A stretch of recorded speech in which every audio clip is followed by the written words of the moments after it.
Hello, good morning, and welcome to 2024. Happy New Year to everyone out there, everyone that subscribes to us.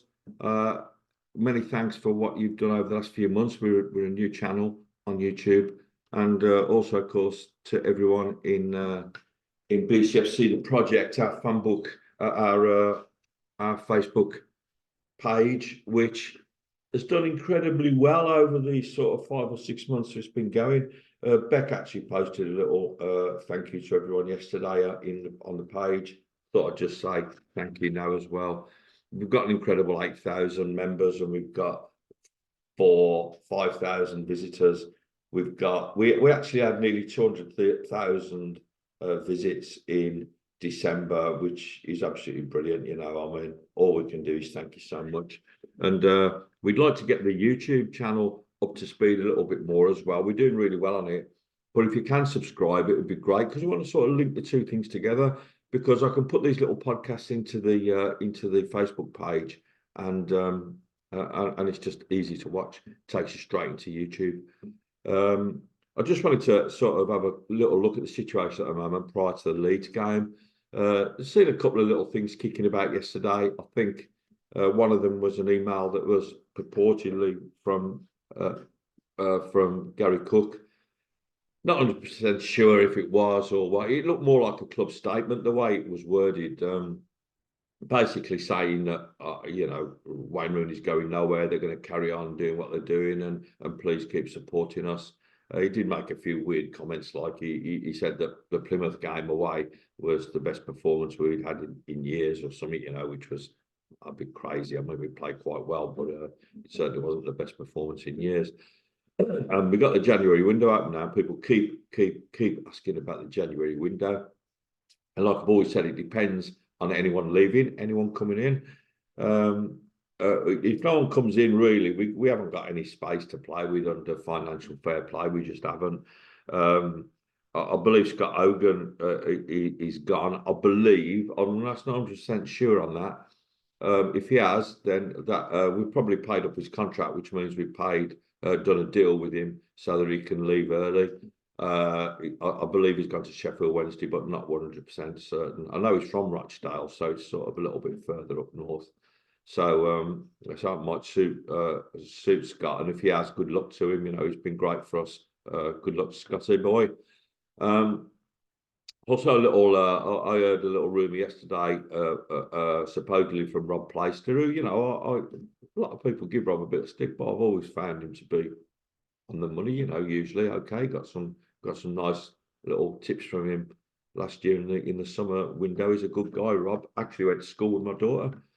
But apparently, the rumor is that one of our big players is leaving. So don't be thinking when we say big players, we mean someone like Scott Hogan or someone like that. I think what Rob means is someone probably like JJ or someone more in that ilk.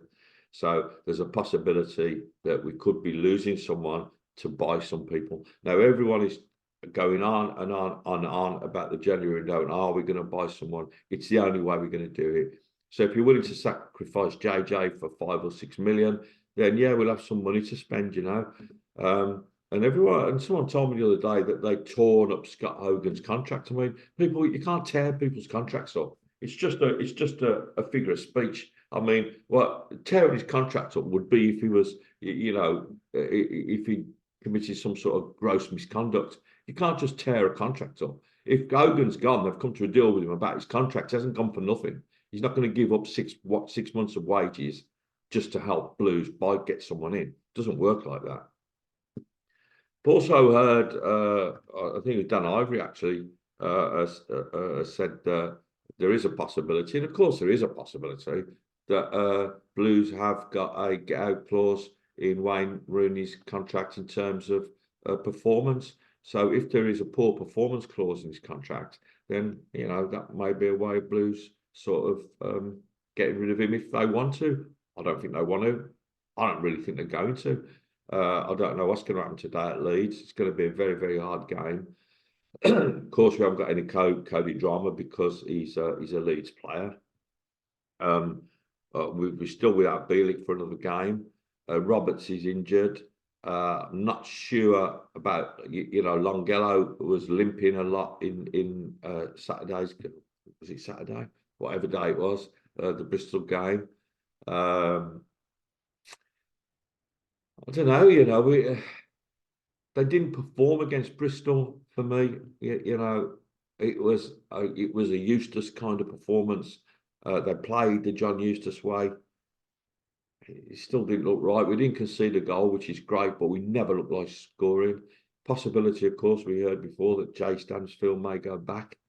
Remember, if loans go back, all it does is free a loan up. So we have actually at the moment got 5 loans, which means we've got 3 spaces for new loans.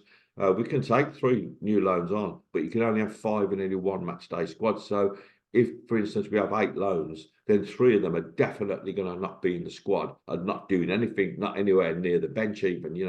So you got to think about the parent clubs as well. So I'm not sure, I think we have to keep, for us as a group, BCFC, the project, we're always going to be supporting Tom Wagner. The people that surround him, I don't know, like the jury's out on them for me. I've never been 100% behind Gary Cook. I do research on people. I know all about Gary Cook. I'm not 100% behind him, but, I'll give him the benefit of the doubt. If he comes out of this looking good, then I'll be 100% behind him. But in the meantime, for me, the jury's out, and I've got every right to feel like that.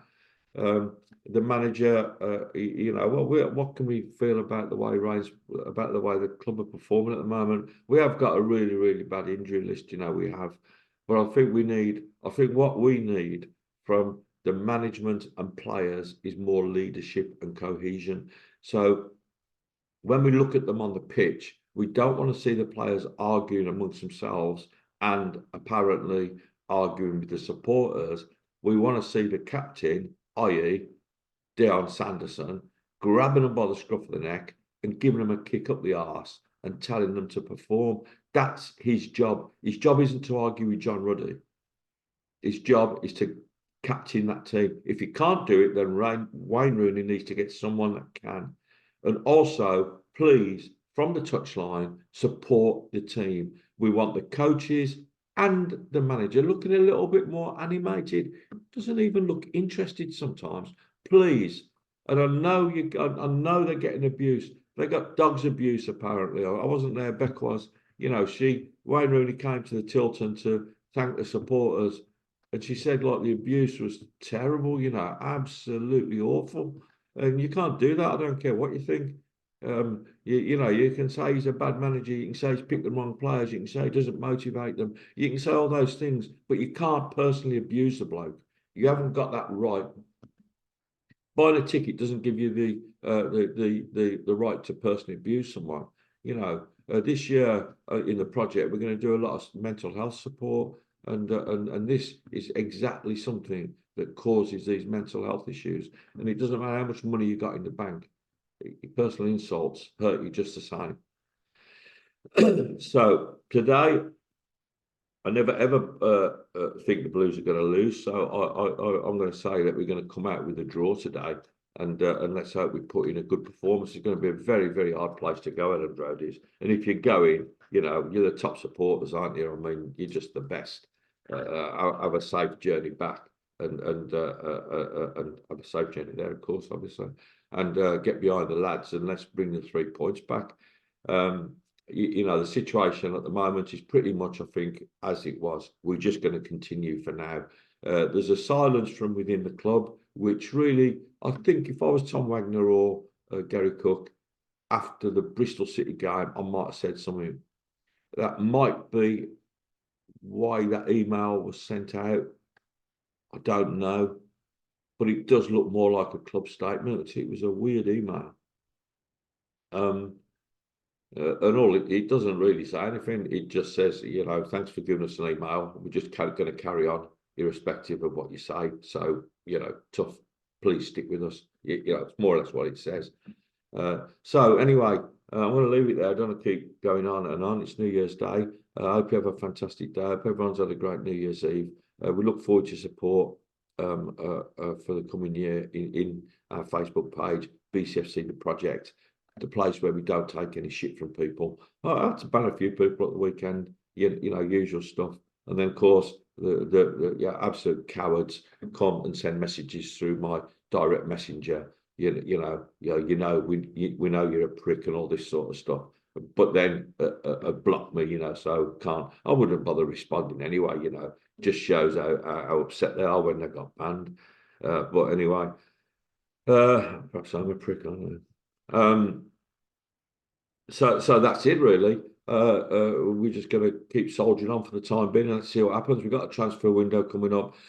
We might bring a couple of loans in and let's look out for that. What Ron Plaster said there, who knows, it might be right.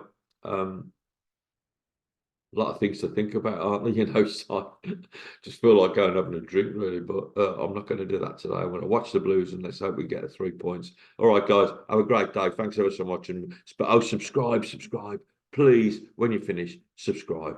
And if you want to make comments in the YouTube, on the YouTube page, do so. Or of course, this is going to be on the Facebook page as well.